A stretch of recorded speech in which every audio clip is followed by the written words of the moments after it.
harapan koperasi ini juga bergerak di sektor yang lebih banyak daripada pada simpan pinjam.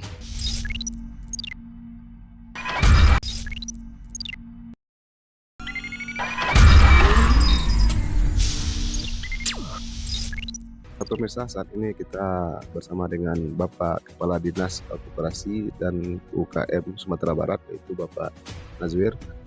Kita akan berbincang-bincang terkait dengan program kerja yang ada di dinas tersebut, terkait dengan koperasi yang ada di Sumatera Barat.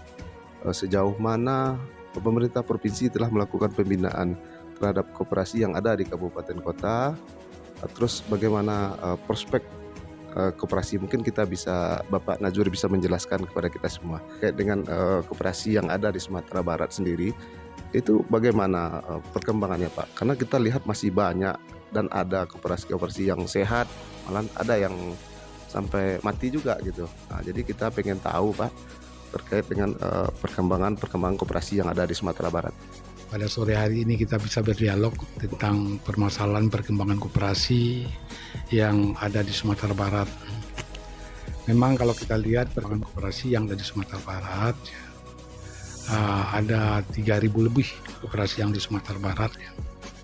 Kemudian pada umumnya bergerak kebanyakan di simpan pinjam.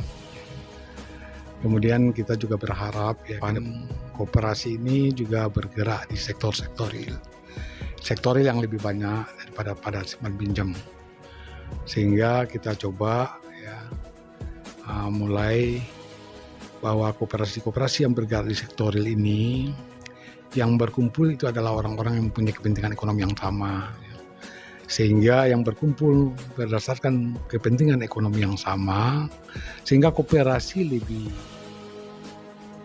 efektif dan efisien dalam pengurusannya, terutama dari hulu sampai ke hilir. Kebutuhan anggota yang bergerak di sektor real itu bisa diurus oleh koperasi, mulai dari bahan baku, permodalan, SDM, kapasitasnya, kemudian kompetensinya, kemudian pemasarannya, kemudian juga kerjasama dengan pihak-pihak lain. Ini yang perlu kita lakukan pembinaan kepada koperasi.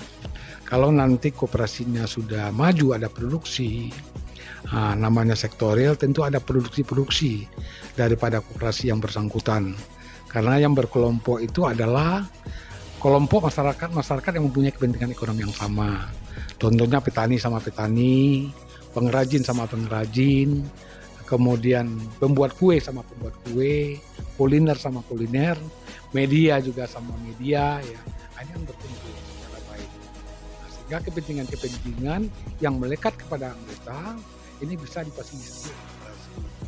Apakah kepentingan itu di bidang permodalan, di bidang pemasaran, juga menyangkut tentang kemampuan daripada pengelola koperasi itu sendiri.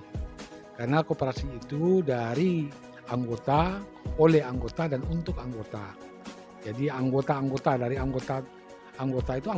itu yang berkumpul.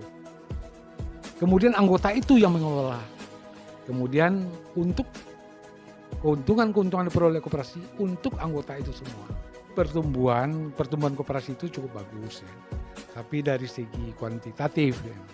Dan kita tentu mengharapkan koperasi-koperasi yang tumbuh itu adalah koperasi-koperasi yang berkualitas, ya. Memang benar itu harapan kita ke depan, ya. Bisa koperasi itu menjadi koperasi yang berkualitas ke depan. Pasti tetap kita lakukan pembinaan, ya. Kita selalu melakukan pembinaan, kemudian memfasilitasi koperasi-koperasi yang tumbuh dan berkembang itu.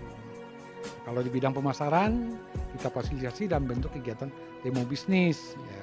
Mana koperasi-koperasi yang produksinya yang perlu dimasukkan ke pasar, kemudian dipertemukan dengan pihak market atau pasar, ini kita adakan temu-temu bisnis, ya. Bisa temu bisnis itu kita adakan di luar provinsi, bisa juga di dalam provinsi. Yang penting ada marketnya dan mempromosikan produk-produk daripada koperasi itu sendiri yang dihasilkan oleh para anggota.